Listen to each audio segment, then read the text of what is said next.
जब आप पहली बार मुख्यमंत्री बने थे, मुझे याद है, तब भी मैंने यहीं आपका इंटरव्यू किया था। उस समय लोग सोचते थे कि आप एक संत हैं, चलो सांसद तो हैं, अच्छा काम किया सांसद रहते हुए, लेकिन आप उत्तर प्रदेश जैसे बड़े राज्य की सरकार चला नहीं पाएंगे। यहाँ अफसरशाही बड़ी मजबूत है और सरकार आप नहीं, अफसर ही चलाएंगे। पहले आपके बारे में ये इंप्रेशन था, फिर आपने उसको ठीक किया, फिर आप एक सख्त प्रशासक की तरह फिर आपने लॉ एंड ऑर्डर को ठीक किया। अब मुझे लगता है एक नया फेज है, जब आप लॉ एंड ऑर्डर ठीक करने के बाद अब आप इकोनॉमी पर, फाइनेंस पर और इन्वेस्टमेंट पर ध्यान दे रहे हैं। तो ये सब कुछ आपने एक वेल प्लान्ड तरीके से आपने ये रोड मैप बनाया था कि एक एक करके पहले ऐसे करेंगे और फिर बाद में आखिर में इन्वेस्टमेंट लेकर आएंगे। देखिए, उत्तर प्रदेश में आज जो कुछ भी हम परिवर्तन लाने में सफल हुए हैं, इसका श्रेय मैं प्रधानमंत्री मोदी जी को देता हूं, जिनकी प्रेरणा और मार्गदर्शन में उत्तर प्रदेश जैसे राज्य में हम लोग कुछ करने में हमें सफलता प्राप्त हुई है। और यहाँ की 25 करोड़ जनता की आकांक्षाओं के लिए कुछ करने में हम लोग कुछ सफल हो पा रहे हैं। उत्तर प्रदेश को इस विकास की बहुत दिनों से एक तमन्ना थी उसकी, लेकिन लाएगा कौन? जातिवाद की राजनीति, परिवारवाद की राजनीति नहीं। हमें प्रदेश को समझना पड़ेगा।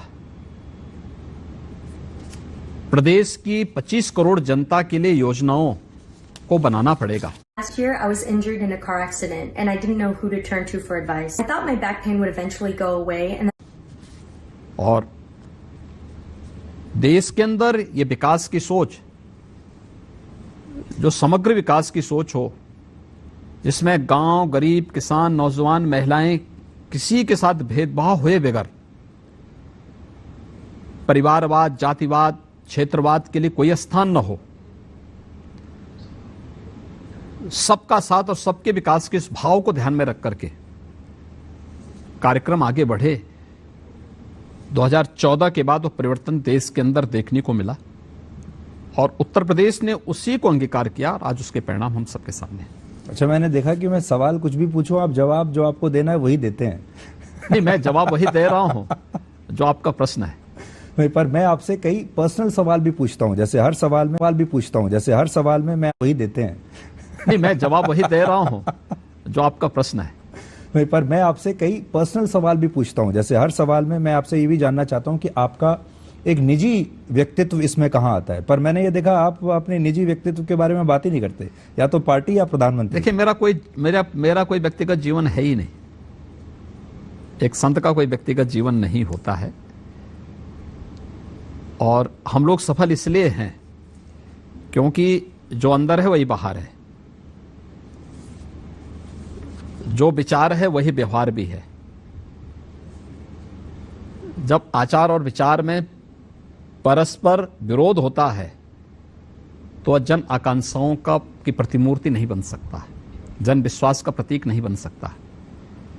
आचार और विचार में जब परस्पर समन्वय हो तो जन विश्वास का प्रतीक बनेगा और व्यवहारिक धरातल पर हर एक कार्य को उतार करके परिणाम सामने लाएगा।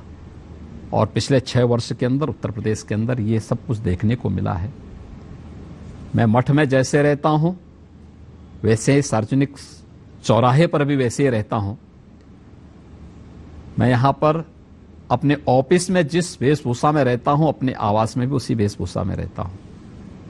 ऐसा नहीं कि अंदर कुछ बाहर कुछ, जो अंदर है वही बाहर है, जो बाहर है वही अंदर है।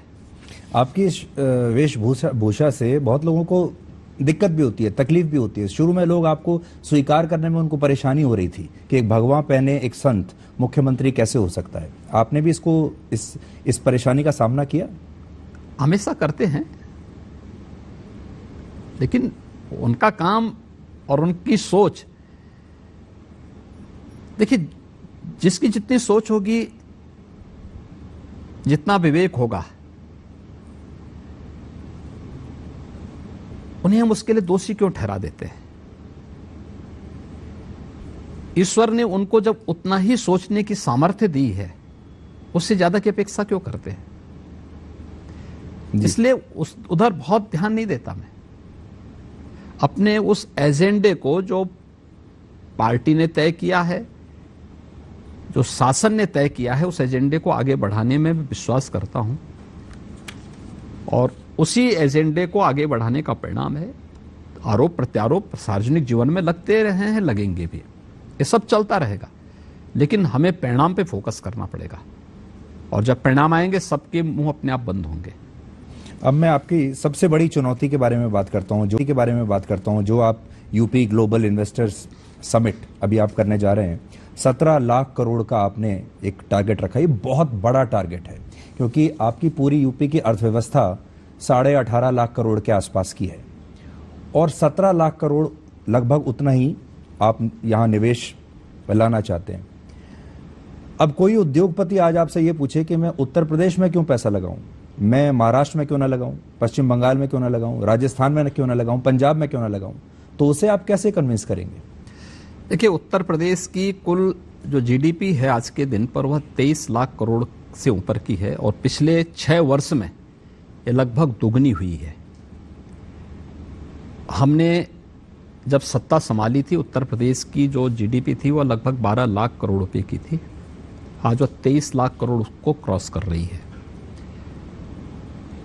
और जितने की उत्तर प्रदेश की जीडीपी होगी, उससे ज्यादा का निवेश हम यूपी के अंदर करवाएंगे ग्लोबल इन्वेस्टर समिट के माध्यम से। दूसरा, निवेश की और औद्योगिक विकास की कुछ शर्तें हैं जो उसकी आधारभूत आवश्यकता है। सबसे पहले सुरक्षा, कानून का राज हो, उसकी गारंटी यूपी दे सकता है। कनेक्टिविटी, बेहतरीन इंफ्रास्ट्रक्चर यूपी के पास आज के दिन पे है। इंटर स्टेट हो या इंटर डिस्ट्रिक्ट हो, यह यूपी के पास है। यूपी के पास अच्छे एक्सप्रेस हाईवेज हैं, यूपी के पास अच्छे एयरपोर्ट हैं,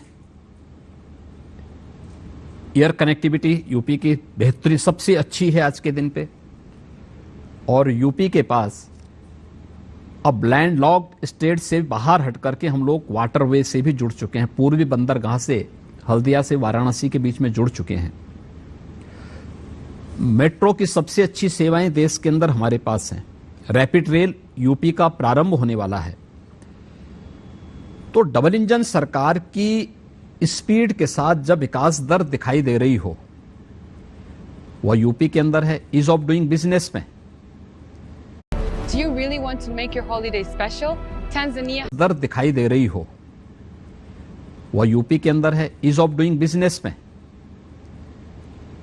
यूपी ने जो रिफॉर्म किए हैं, 14वें स्थान से 2वें स्थान पर यूपी आया है, और इसमें भी यूपी ने और सुधार किए हैं।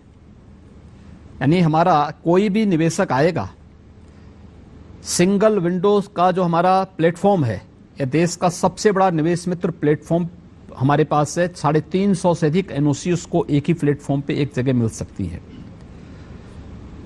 एमओयू होने के बाद उसकी एक मॉनिटरिंग करने के लिए निवेश सारथी हमारे पास है जी, और निवेश जमीनी धरातल पर उतरने के बाद इंसेंटिव मॉनिटरिंग सिस्टम भी हमारे पास है, जो ऑनलाइन जिसकी मॉनिटरिंग करके हर एक निवेशक को उसका इंसेंटिव प्राप्त हो सकता है। ये तीनों की गारंटी यूपी दे रहा है। 2017 यूपी के पास जी, यूपी के पास सबसे अच्छा एमएसएमई का बेस है। 96 लाख एमएसएमई यूनिट यूपी के पास हैं, जो किसी भी औद्योगिक निवेश की एक प्राथमिक शर्त होती है। और 64 लाख हेक्टेयर से अधिक लैंड, 64,000 एकड़ से अधिक लैंड बैंक के रूप में हमारे पास मौजूद है, जहां पे हम निवेश को जमीनी धरातल पर उतारने में पूरी तरह सक्षम है। इन चारों पर, और man power, skill and unskilled man power सबसे ज्यादा यूथ यूपी के पास है। तो फिर यूपी पीछे क्यों हटेगा? और यूपी के पास योगी भी है। नहीं, मैं तो सबके सेवा के लिए समर्पित हुई। आपने अपना जो लक्ष्य रखा है, तो फिर यूपी पीछे क्यों हटेगा? और यूपी के पास योगी भी है। नहीं, मैं तो सबके सेवा के लिए समर्पित हुई। आपने अपना जो लक्ष्य रखा है $1 ट्रिलियन इकोनॉमी बनाने का रखा है अगले 5 साल में। इसका मतलब है 82 लाख करोड़ की इकोनॉमी आप बनाएंगे। और अगर कैलकुलेट करें तो हर साल आपको 10 से 12 लाख करोड़ का विस्तार करना पड़ेगा। ये इतना मुश्किल लक्ष्य है कि आप समझिए कि क्रिकेट की भाषा में कहूं तो T20 मैच आप खेल रहे हैं, लेकिन हर बॉल पर आपको छक्का मारना पड़ेगा। देखिए, छक्के के आगे भी अगर कोई बॉल पड़ सकती तो यूपी वहां की यात्रा करने को तैयार है। योगी जी, एक हमारे दर्शकों को भी ये लग रहा होगा आज कि हमारे दर्शकों ने आपको लॉ एंड ऑर्डर की बात करते हुए देखा है, बुलडोजर की बात करते हुए देखा है, हिंदुत्व की बात करते हुए देखा है, इकोनॉमी की बात करते हुए, फाइनेंस की बात करते हुए, आंकड़ों की बात करते हुए। ये एक नया अनुभव होगा।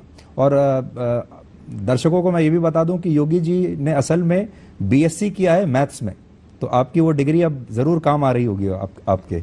देखिए, डिग्री के साथ साथ व्यावहारिक जीवन के उन चुनौतियों से जूझते हुए, दूसरा व्यावहारिक जीवन में अपने बड़ों का मार्गदर्शन लेते हुए, उनके साथ कार्य करते हुए जो अनुभव हुए हैं, वह एक नया व्यावहारिक ज्ञान होता है और वह महत्वपूर्ण होता है। और उन सभी चीज़ों को लेकर के समग्रता के साथ जब हम आगे बढ़ते हैं तो वह हम लोगों को एक नई ऊर्जा देता है।